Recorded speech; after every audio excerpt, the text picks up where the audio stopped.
Hello दोस्तों, welcome to my channel. आज हम आपके लिए 2023 की सेट 1 जिसका कोड है 31/6/1 की केस स्टडी सॉल्व करने वाले हैं। तो आइए बिना टाइम वेस्ट करें अपनी वीडियो को स्टार्ट करते हैं। आई होप आपकी तैयारी सब बहुत अच्छी चली होगी और ये केस स्टडी आपकी पढ़ाई में थोड़ी सी हेल्प जरूर करेगी। आइए देखते हैं, क्योंकि प्रीवियस ईयर की है, लास्ट 2023 के एग्जाम पेपर की आई हुई है, तो इसमें बहुत इंपॉर्टेंट है। तो ध्यान से देखिएगा वीडियो को।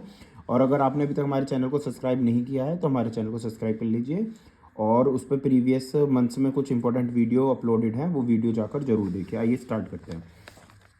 तो ये केस स्टडी हमें दिखाई दे रही है, सेक्शन ई, ठीक है ना। और इसका फर्स्ट क्वेश्चन है 37। On the basis of the reactivity metal are group in the 3 categories. जब मेटल्स को बेसिस पर, रिएक्टिविटी के बेसिस पर 3 कैटेगरी में बांटा गया है। Metals of a low reactivity, metals of a medium reactivity, metals of a high reactivity. Therefore the metal are accepted are a pure from form they are the ores. तब metals को pure form में extract करा निकाला जाता है उनके ओर से on the basis of chemical properties.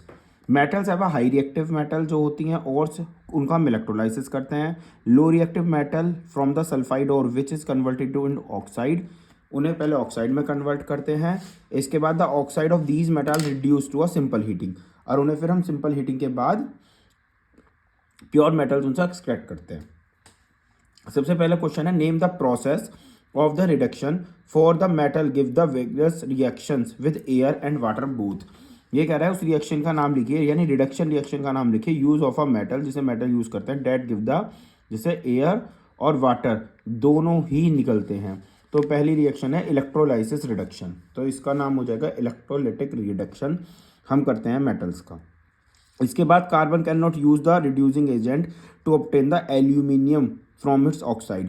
बहुत इंपॉर्टेंट क्वेश्चन है, खाली अकेला क्वेश्चन भी पेपर में आता है। ये कह रहा है कार्बन नहीं यूज करा जाता है रिड्यूसिंग एजेंट के रूप में जब हम एल्यूमिनियम को लेते हैं उसके ऑक्साइड से। तो बच्चों इसका आंसर क्या लिखोगे, carbon is can not reduced the oxide of highly reactive metal and these metal have a more abundant of oxygen than carbon।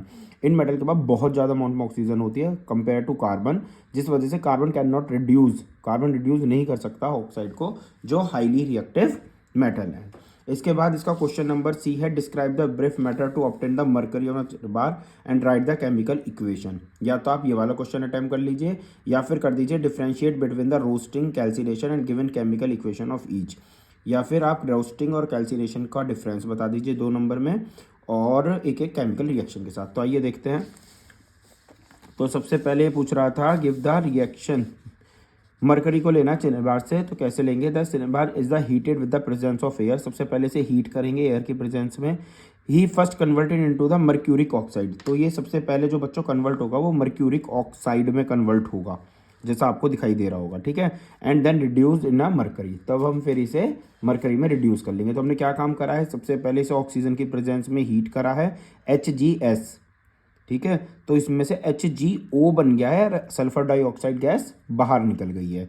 Then हमने क्या काम करा है, ये जो 2HgO हमें मरकरी ऑक्साइड मिल गया है, मर्क्यूरिक ऑक्साइड मिल गया है, इसे हमने अगेन हीट करा है। देन फिर ऑक्सीजन अकेले हो गई है और मरकरी आपको प्योर मिल गई है। इसके बाद आपसे नेक्स्ट पार्ट पूछा था, अगर आपको ये नहीं आता था तो what is the difference between the roasting और कैल्सिनेशन। रोस्टिंग और कैल्सिनेशन में डिफरेंस बता दीजिए। तो इसका क्वेश्चन हो गया, रोस्टिंग है कैल्सिनेशन है, the process in which a sulphide ore are converted into a oxide, जिसमें सल्फाइड के ओर को कन्वर्ट करा जाता है उनके ऑक्साइड में बाय हीटिंग स्ट्रांगली, बहुत ज़्यादा हीट करके, in the presence of excess air, बहुत ज़्यादा एयर की अमाउंट में। This is known as the roasting, इसे हम रोस्टिंग कहते हैं। जैसे ZnS, जिंक सल्फाइड को 3O2 से साथ कंपेयर करा है, हीट डाली गई है तो 2ZnO मिला है, SO2 गैस बाहर निकली है। इसके अलावा आपके पास है calcination, the process is a carbonate ore, जिसमें कार्बोनेट के ओर को हीट करा जाता है ना, लिमिटेड एयर सप्लाई। देखो रोस्टिंग में तो बहुत ज़्यादा हीट दी जाती है, जितनी ज़्यादा दे सकते हैं, लेकिन कैल्सिनेशन में लिमिटेड हीट दी जाती है। जैसे ZnCO3 है, अब इसे हम हीट देंगे तो ZnO अलग हो जाएगा, जिंक ऑक्साइड, और CO2 कार्बन डाइऑक्साइड गैस बाहर निकल जाएगी। तो बच्चों ये जो था केस स्टडी है 2023 के एग्जाम पेपर में आई हुई, बहुत इंपॉर्टेंट रहने वाली है। केस स्टडी आप ज़्यादा से ज़्यादा सॉल्व करें, और कोई डाउट आता है तो हमें बताइएगा। चैनल को सब्सक्राइब कीजिए, वीडियो को शेयर कीजिए और प्रीवियस वीडियो जो है उन्हें ज़रूर देख लीजिएगा।